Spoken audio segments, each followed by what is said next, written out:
I'm going to show you how to make homemade cinnamon rolls.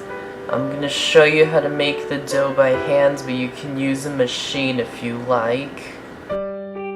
So to make the dough, in a large bowl, add the water, melted butter, vanilla pudding mix, warm milk, an egg, sugar, salt, bread flour, and instant dry yeast.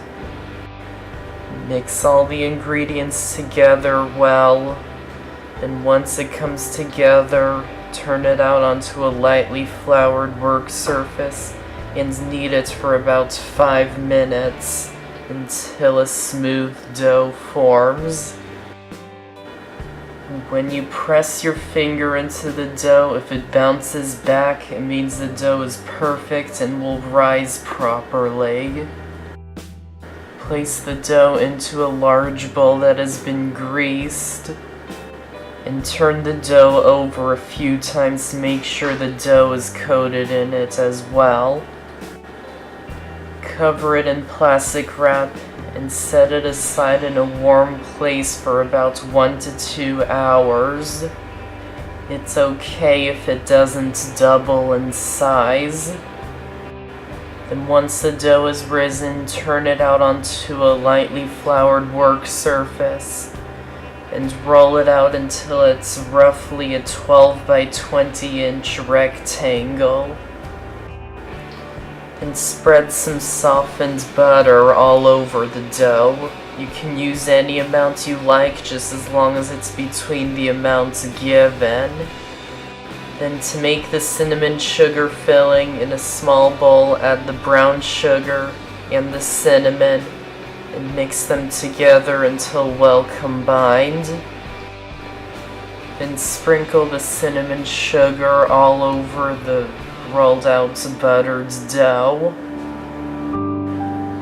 Then roll up the dough into a log.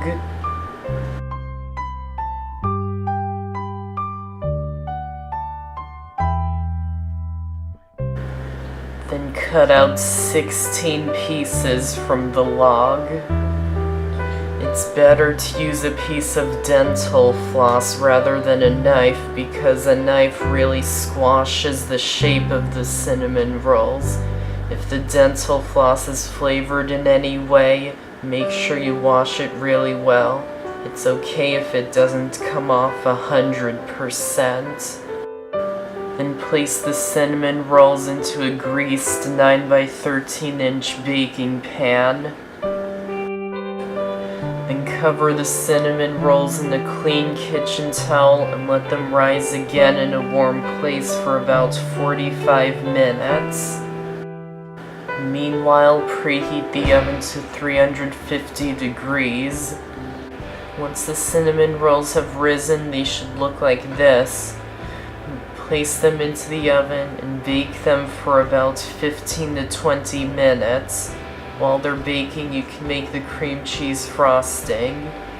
In a small bowl, add in the softened butter, softened cream cheese, powdered sugar, vanilla extract, and milk. Mix them together really well. Once the cinnamon rolls are done baking, place them onto a cooling rack and immediately spread on the cream cheese frosting. And that's how to make homemade cinnamon rolls. I hope you enjoyed the video. Thanks for watching, and I'll see you next time.